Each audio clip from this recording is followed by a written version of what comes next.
Assalamualaikum warahmatullahi wabarakatuh, Ma. Saya Ayana dari Kuningan. Galau nih, Ma. Saya mau tanya, kenapa ya, Ma?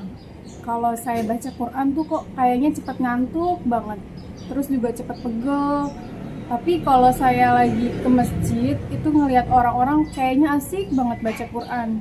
Itu kayak gimana ya harusnya, Ma? Mohon bimbingannya ya, Ma. Terima kasih. Assalamualaikum warahmatullahi wabarakatuh.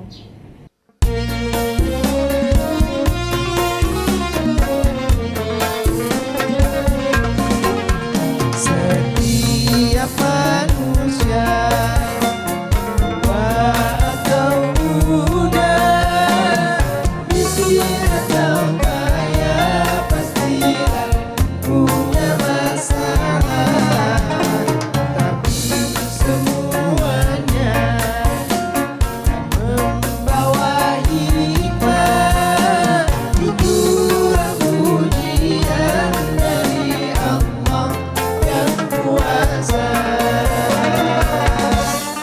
Kesini aja rumah mama, dede.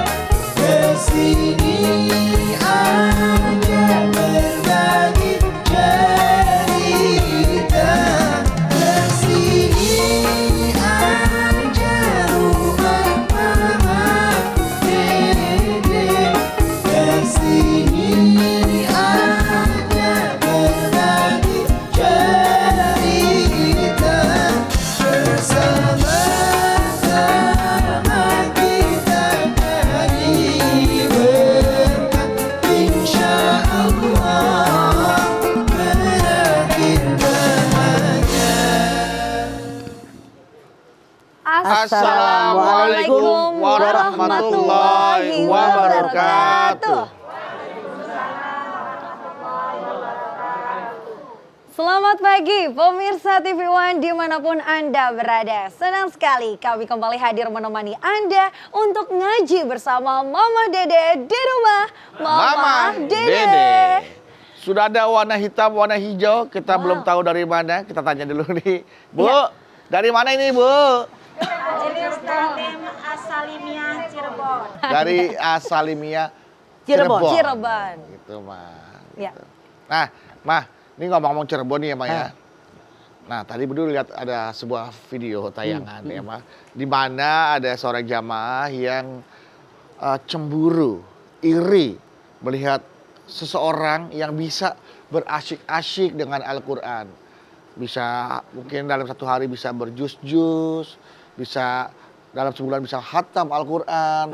Nah, sedangkan dia sama kayak saya nih. Edan Eli. Bukan, baru baca sedikit aja kayaknya udah ngantuk. Ngantuk. Terus kemudian ketika di tengah jalan ada kesulitan membaca, ada huruf yang udah jerah gitu loh, Bang. Ya, kenapa bisa seperti itu tuh, Bang? Kayak untuk dekat dengan Al-Quran tuh kayak Susah banget. susah gitu. Masya Allah. Silakan, Ma. Bismillahirrahmanirrahim. Assalamualaikum warahmatullahi wabarakatuh. Waalaikumsalam warahmatullahi wabarakatuh. Alhamdulillah wa syukurillah wassalatu wassalamu ala asrofil anbiya'i wal mursalin wa ala alihi wa sahbihi ajma'in. Kita manusia diciptakan oleh Allah Subhanahu wa taala. Allah pun memberikan panduan hidup kita dengan Al-Qur'an. Buat apa yang namanya Al-Qur'an? Syahrul Ramadan alladzi unzila fihil Qur'an hudal linnas wa bayyinatin minal huda wal furqan. Pada bulan Ramadan diturunkan Al-Qur'an, petunjuk buat manusia, penjelasan, petunjuk dan pembeda. Yang bedakan mana yang boleh, mana yang tidak, mana yang halal, mana yang semua dalam Al-Qur'an. Kalau kita ngikutin petunjuk Al-Qur'an, hidup kita pasti benarnya. Ibarat mobil merek ini, pabrik ini mengadakan dengan bukunya, panduannya sama. Allah Subhanahu wa taala menciptakan kita manusia, ini loh panduan hidup kalian. Al-Qur'an. Masya Allah. Yang namanya Al-Qur'an buat bagaimana kita mengarungi hidup dan kehidupan. Oleh karena itu baca Al-Quran tidak cukup baca. Tapi harus mengerti isinya. Mengamalkan isinya insya Allah hidup kita akan sesuai dengan kehendak pencipta kita Allah Subhanahu wa Ta'ala. Maaf, tadi Bedu bilang banyak orang yang apalagi saat ini berasik-asik baca Al-Quran, seolah-olah mereka ini tidak ada waktu buat yang dibaca Quran aja. Lebaran kemarin betapa banyak tamu-tamu saya, di antaranya anak-anak yang memang di pesantren yang tahfiz Al-Quran. Mereka bilang dalam satu hari dari pagi jam 9 pagi mereka duduk menghatamkan Al-Quran dalam waktu 11 jam. Tiap hari, bukan sebulan. Setiap hari ya? Tiap hari Masya hatam Allah. Al-Quran. Bayangkan, saya terus terang saja sampai terkagum-kagum nih anak-anak yang cerita. Disimak oleh kiainya, oleh guru di pesantren mereka, didengerin dari pagi terus. Lalu mereka menguraikan isi daripada Al-Quran. Alangkah bangganya kalau kita punya anak, punya mantu, punya cucu yang begitu. Mau nggak Bu? Mau, pasti. Masya Allah, masukkan di pesantren-pesantren Al-Quran. Yang namanya Al-Quran itu buat apa sih kegunaan Al-Quran? Hudan, petunjuk. Dzalikal kitabul la raiba fihi hudan lil muttaqin. Al-Quran itu tidak ada keraguan di dalamnya, petunjuk bagi orang yang takwa. Petunjuk kita nih Al-Quran. Contoh, kita nih pergi ke suatu tempat, belum tahu jalan. Di perempatan jalan pasti ada panah.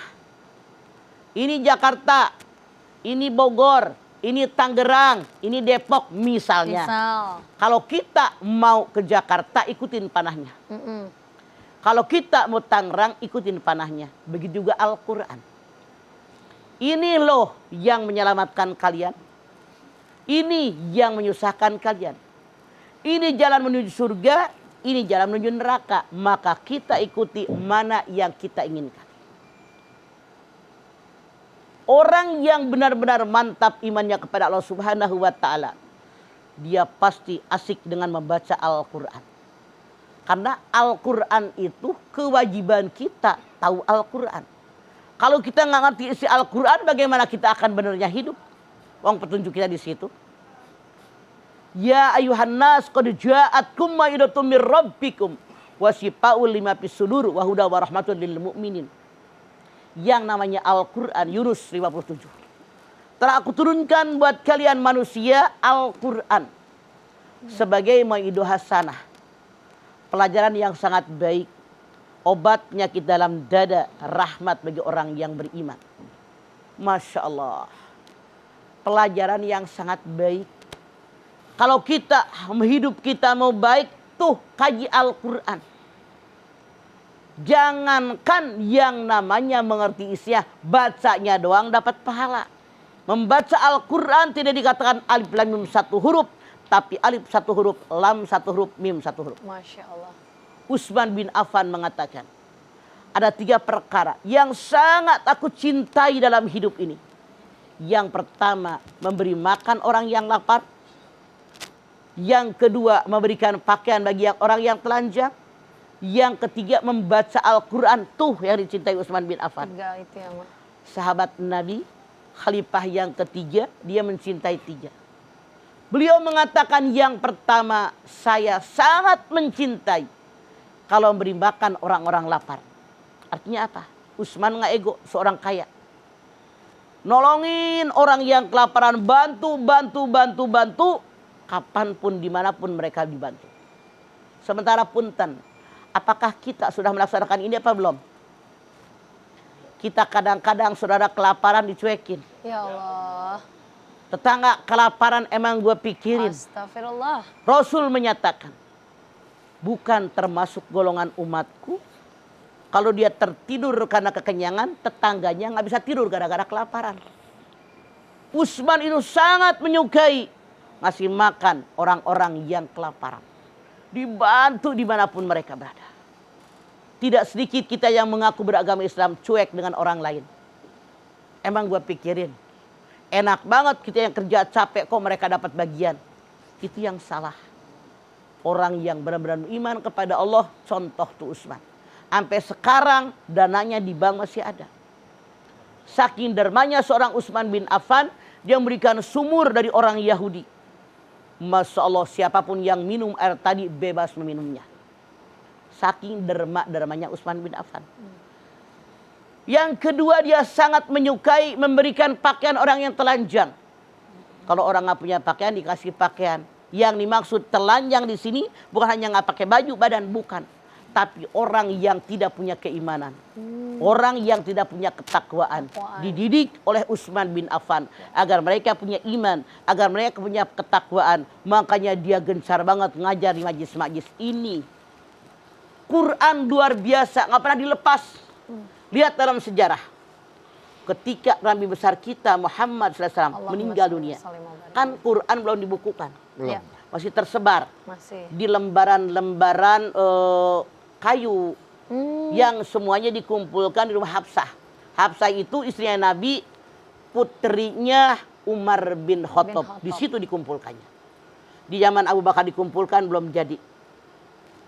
Kemudian di zaman Umar bin Khattab dikumpulkan belum jadi. Belum jadi. Di zaman Utsman bin Affan lah terkumpul Al-Quran, dibukukan. Ada orang mengatakan jadi 5 buku, ada orang mengatakan jadi 6 buku. Nggak usah dipikirin, yang jelas ada Mushaf Utsmani. Karena terkumpulnya di zaman Utsman bin Affan menjadi seorang khalifah yang ketiga.